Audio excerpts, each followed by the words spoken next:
And I come around the corner into my basement, and that's when it hits me. It's go time. And when I'm in that zone, I don't let anything get in my head.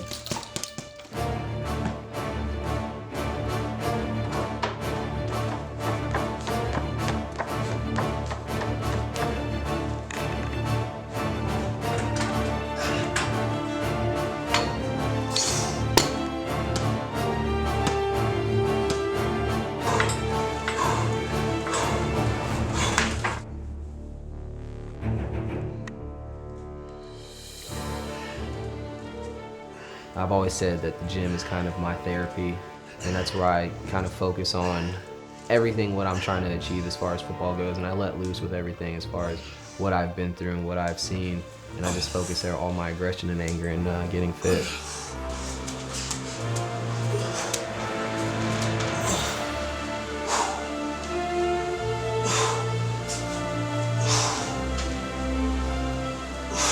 It's a thing that a lot of people don't get back and give a second shot, but you know, I gotta follow my dreams. I've gotta chase them, and I think that's what keeps me going, just that drive.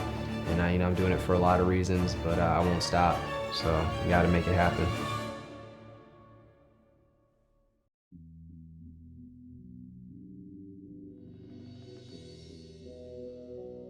I love team sports. I love camaraderie. I love the atmosphere. I love the outdoors, just between the lines, you know.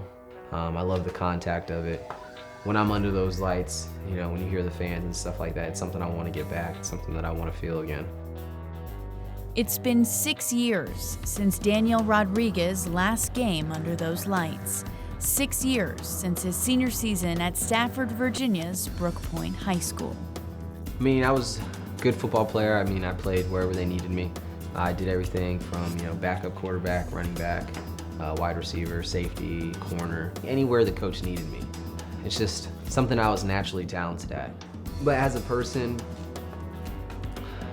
I was probably hard-headed, probably arrogant, you know, just thought things should be handed to me, and so I kind of just took for granted the skills that I possessed and never tried to capitalize on them. Though Daniel considered an attempt to play football at the collegiate level, all such plans would suddenly be put on hold. Just 4 days after his high school graduation, Daniel's father, Ray, died of a heart attack. His life would never be the same. When it hit me that he had passed away, it was just like, what do I do now? Like, fun's over. It was really what it was. It was just like, this isn't a game anymore. You can't live off, you know, dad's income. You know, you have to do something and man up. And then one day he just took us out to lunch and just sat down and told us, I joined the Army. And my mom and I were taken aback, and then we said, okay, well, when are you leaving to boot camp? And he said, in 5 days.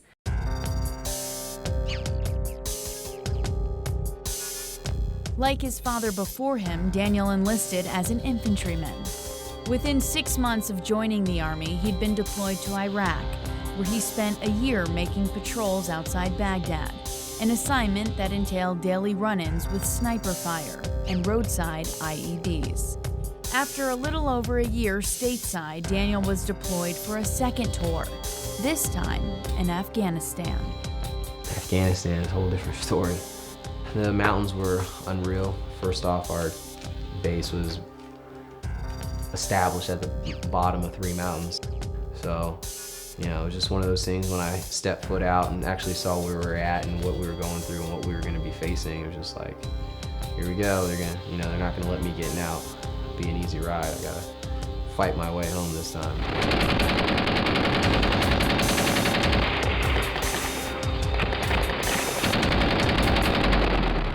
We were the furthest north American forces in northern Afghanistan on the Pakistan border. Mountainous terrain, Hindu Kush Mountains, you know, right in Kamdesh, in the Nuristan province. It was just a bad place. I mean, we were a route from smuggling into Pakistan into Afghanistan, so we were right there. There was no set mission. There wasn't like, you know, go do this, go do that. We would wait to get attacked. We would get attacked and we'd go out and fight.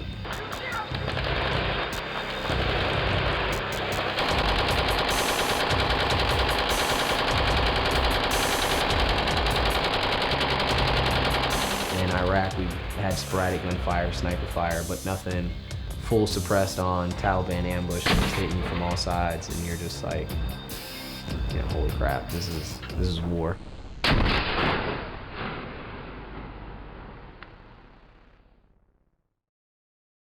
it filming? No. You're lying. You always lie. Despite the daily firefights, Daniel and the other soldiers at Combat Outpost Keating found themselves wrestling with ample amounts of free time in tightly confined quarters. My days consisted of one hot meal and watching repetitive movies over and over again until you get hit. And then at nighttime, you just go pump iron, you know, just go work out. Creativity is pretty much the name of the game. There really wasn't much out there. I mean, what we did with ammo cans filling up with dirt, using body assisted, a lot of CrossFit type workouts. We had some rings out there, doing pull-ups on the rafters, just anything that we could manage or finagle. That's really how we got our workouts in. Those close quarters fostered deep relationships between all the soldiers. And for Daniel, his friendship with Private First Class Kevin Thompson proved invaluable amidst the trying conditions. Yeah, Thompson was my best friend, man. I mean, we spent every day together. We saw each other every day, every minute. We went to the gym together. You know, you bond, you share a lot of insights and stories from your childhood, so I felt like I had known him. So, you know, when you get close and attached to somebody like that and you're under fire with somebody, you really become a brother. As Daniel neared the halfway point of his deployment, he and Thompson began to consider what would follow their time in the service. But we were just sitting out there after a firefight, you know, your adrenaline's coming down, and it's just like one of those things, just like, this is it, man. Like, I'm 21 years old. I'm not doing this for the rest of my life, you know? And Thompson was just like, well, I'm not gonna stay in either. He's like, I'm gonna go out and do what I wanted to do beforehand. And I was like, you know what, I should just follow my heart and try to play sports, collegiately. I had been getting in really good shape, and I was like, I'm gonna walk on, I'm gonna use my GI Bill and try to walk on and play college football. And he's like, do it, man. I was like, no, I really am. He's like, well, don't sit here and blow smoke at me, do it. And I was like, I promise you I'll do it.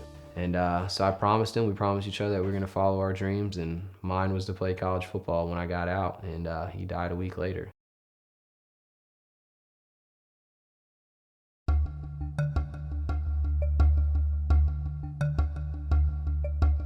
I woke up at like 5 a.m.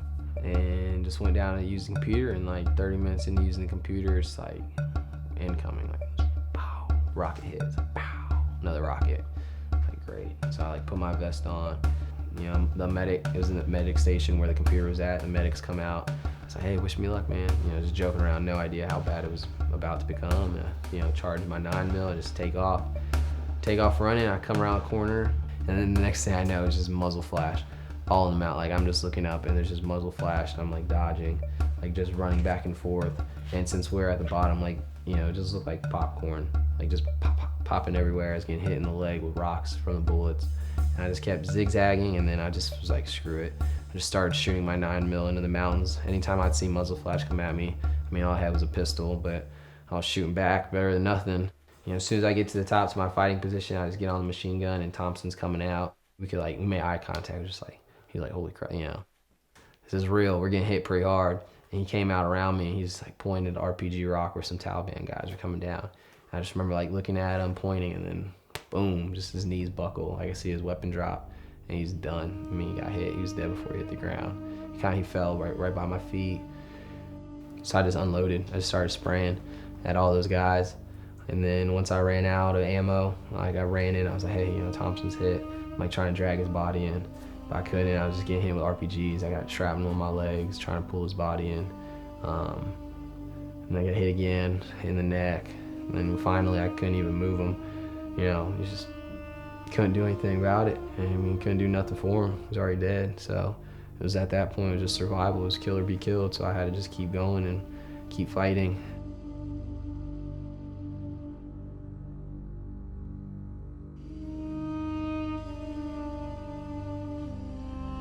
We were really overrun, and guys were really coming in, and you were killing at point blank range and throwing hand grenades at my own cop.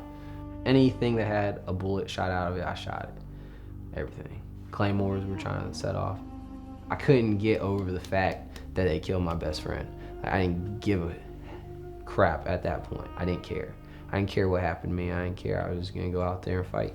And, you know, it wasn't my day. It wasn't my day to go.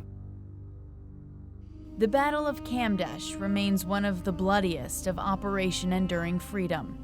300 Taliban insurgents were involved in the attack, 150 of which were killed by U.S. defenses in a firefight that lasted nearly 18 hours. Of the 60 U.S. soldiers stationed at the combat outpost that day, 8 were killed and another 22 wounded.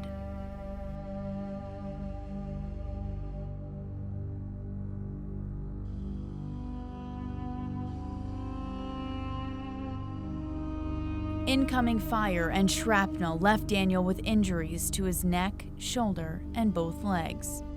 He received medical attention in Afghanistan before finishing the last 6 months of his tour.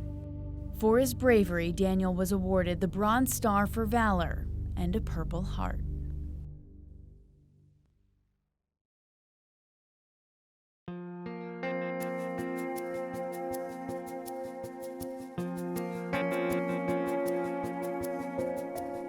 His closest friend called me and said, Daniel's okay.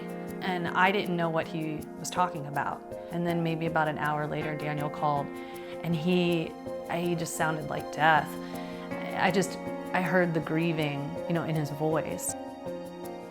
When he returned home to the U.S., Daniel, like so many veterans, brought the burden of combat home with him.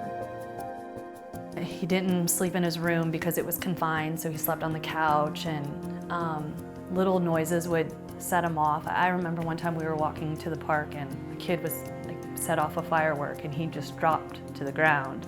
And I felt like for a time period that the war and everything that happened in Afghanistan kind of stole the joy out of him. And I was concerned because it wasn't the brother that I knew before he left.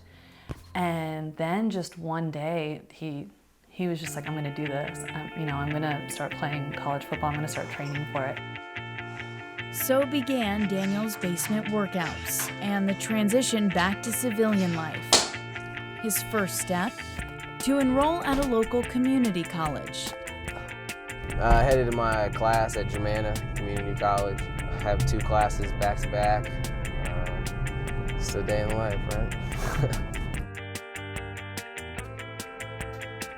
10:59. I am on time, Miss Chrislett. It was difficult at first. I hadn't picked up a textbook in 6 years, and now I'm coming back from 2 tours, going to the classroom. I pounded it in myself that I was not going to settle for anything less than good grades. Clearly, he's an inspiration, but at the same time, he's a good student with everything that's going on in his life right now. I'm a little in awe, I must admit. During his time at Germanna Community College, Daniel has earned a 3.5 GPA.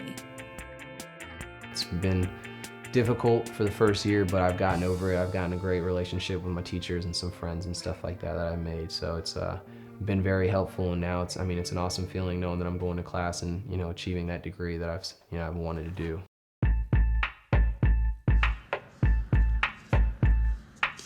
So once I established myself as a student at a community college where I've been, I picked up and started 2-a-days again. My diet completely changed and just full out committed myself to settle for nothing than having a helmet on my head again on the sideline for some team.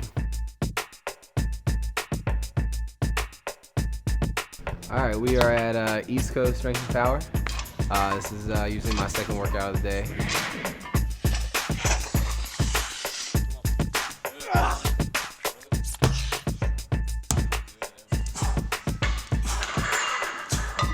Very impressed with him for a slot receiver position, which is what he's kind of going for.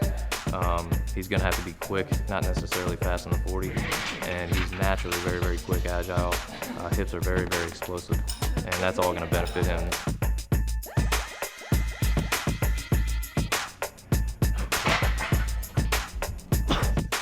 When I was in Afghanistan, we had a few sets of monkey bars, and I just got creative with what I could do, how far I could throw myself, and I would just try to see how crazy I could get, and then turn into a workout. I started seeing my pull-ups improve, my core strength improve, and then I just started doing whole entire routines. These are behind the back.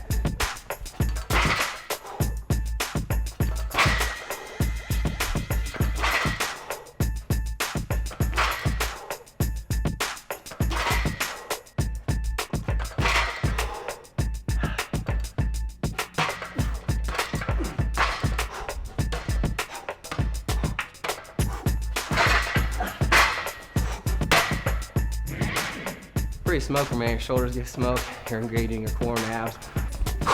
Burn, man. I think what I do here, as far as what I'm capable of doing, my hand speed, the reaction time that I'm getting, the stamina that I'm putting myself on, the training that I'm doing is going to relate as far as cardio goes. So as far as it relates to putting on pads and being effective on the football field, I definitely think it'll carry over. And I wouldn't be doing it if I didn't think that it would help me.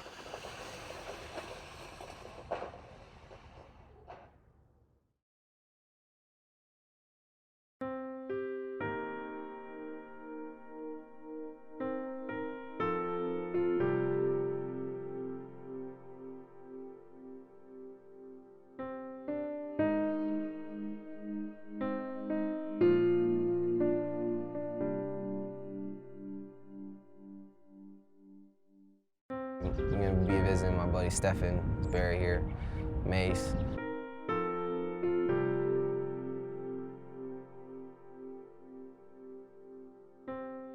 I was yelling his name when I was running up under fire. Like, Mace. You know. So he kind of covered me for a little bit. Probably a reason I didn't get killed, really.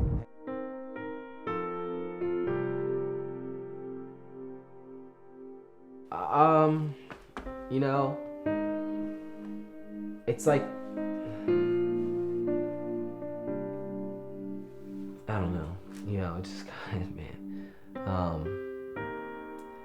you never think that you're going to be affected by, you know, certain things that go on in your lifetime, but, you know, believe it or not, every generation has their war. It hits you, it hits me, you know, just kind of like, my friends are underneath my feet, you know. You're walking on top of heroes, you know. Everybody wants to call me a hero, or, you know, the guy next, we're not here. I'm not a hero. You know, the guys that died are heroes. You know, I was just doing my job. And when I get to Arlington, it's just like, that's where heroes are resting at. And it sucks that some of them are my friends. This is why I do what I do. This is why my mentality is the way it is, because it's like, if I fall short of things I set out to do, it's Taliban wins. So everything I do is for these boys.